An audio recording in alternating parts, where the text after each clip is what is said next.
તો મિત્રો અત્યારે સોશિયલ મીડિયાની અંદર દેવાયત ખવડ અને બ્રિજદાન ગઢવીના જે નવા વિડીયો વાયરલ થઈ રહ્યા છે તો મિત્રો આખી મેટર શું છે અને બીજું કે શું ખરેખર મિત્રો જે બ્રિજદાન ગઢવી છે એમને ખરેખર એવું કીધું હતું દેવાયત ખવડને એટલે દેવાયત ખવડે એમનો વળતો જવાબ આપ્યો છે ભાઈ। આજનો તમને આખો વિડીયો બતાવવાનું છું મારા ભાઈઓ કે જેમાં બ્રિજદાન ગઢવીએ જે જવાબ આપ્યો તો એનો વળતો જવાબ મિત્રો દેવાયત ખવડે આપ્યો છે। એક પોઈન્ટનો જવાબ આપ્યો છે ભાઈ। હવે તો કેવું લાગે છે કે રાણો મારો રાણાની રીતે હો ભાઈ। હા ભાઈ, રાણો મારી રાણાની રીતે લડવા આવે ને એ ભાઈ પૂરેપૂરી તૈયારી છે, બાકી 2025માં માફી માંગવાની થતી જ નથી ભાઈ।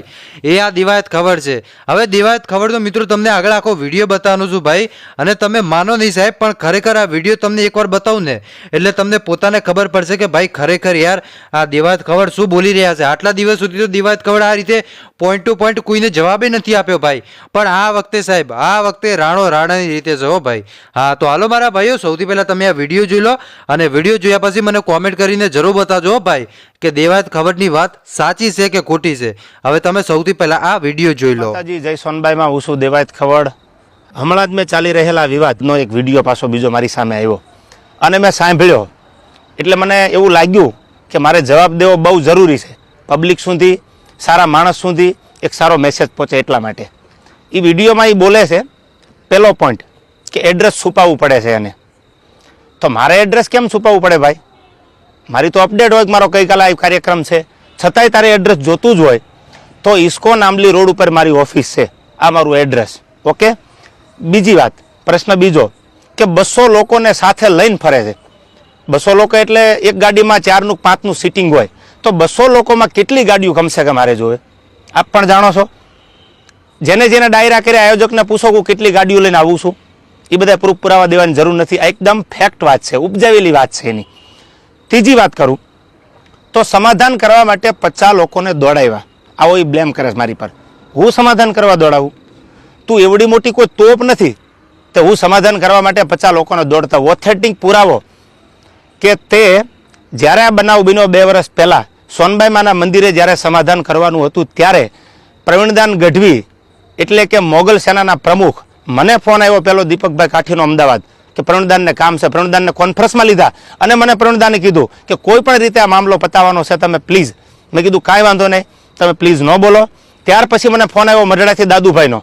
દાદુભાઈએ કીધું કે તમારે સોનબાઈમાના મંદિરે આવવાનું છે, એટલે મેં કીધું કે આવું ખરો પણ માફી નહીં માગું। તો દાદુભાઈએ કીધું કે માફી માંગવા બોલાવવાના નથી। આ વાત થયા પછી હું મઢડા સોનબાઈમાના મંદિરે રાજકોટથી જવા તૈયાર થયો।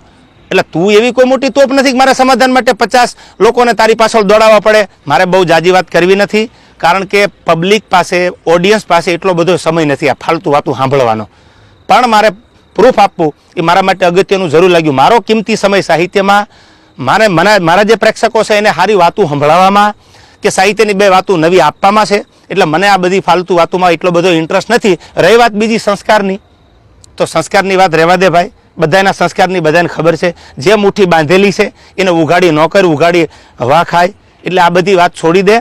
અને રહી વાત છેલ્લી મોરાની, તો તને સ્ટેજ પરથી પણ કીધું હતું કે જેદી મજા આવે ત્યારે મોરો દેવાની તારી તૈયારી છે, એથી જાજી મારી તૈયારી છે, પહેલ તે કરી છે, એટલે હું તારી રાહ જોઉં છું। સમાધાન પછી સ્થિર પાણીમાં કાંકરીનો ઘા તે કર્યો છે, તો હું તારી રાહ જોઉં છું। આઈ એમ વેઇટિંગ ફોર યુ। કોઈ લાંબી ચર્ચા કરવાની જરૂર નથી। મેં આની પહેલાંય કીધું હતું ને, હજી કહું છું, ડાયલોગબાજી બંધ કરી દે। તારી રાહે રાહ છે, પહેલ તે કરી છે, મેં નથી કરી। તને જ્યારે મજા આવે ત્યારે મારી ઓફિસ છે ઇસ્કોન આંબલી રોડ ઉપર અમદાવાદ, તો ભલે, બાકી તને મારા બધા એડ્રેસ તારી સાથે જે બેસે છે એ મારી સાથે બેસે છે, એની બધી ખબર છે, પૂછી લેજો। ઓકે, રહી વાત બીજી મઢડાની કે જ્યારે સમાધાન મને દાદુભાઈ બોલાવ્યો એટલે મેં કીધું કે માના દરબારમાં માથી મોટું મારા માટે કોઈ હોય નહીં। મારા માટે જે કાંઈ છે, હું જેના ઉપર વિશ્વાસ અને શ્રદ્ધા રાખું છું એ સોનબાઈમાનું મંદિર છે, એટલે મેં માફી માંગી લીધી, નો ડાઉટ, વાત પૂરી થઈ ગઈ। ત્યાર પછી એવું બોલ્યો કે સમાધાન પછી આ ભાઈએ ચાળા કર્યા છે, એક પણ ચાળાનો વિડીયો બતાવી દે, ઓડિયો બતાવી દે તો હું માનું કે તું સાચો છો। દૂધનું દૂધ અને પાણીનું પાણી, આ બધોય જવાબ સાંભળનારા 18 વરણે આપી દીધો છે। મને તો એટલું યાદ આવે કે સોનબાઈમાના સાનિધ્યમાં સમાધાન થયા પછી આ વસ્તુ જે બની ખોટી છે, જે કરવું હોય એ વેલકમ। જય માતાજી।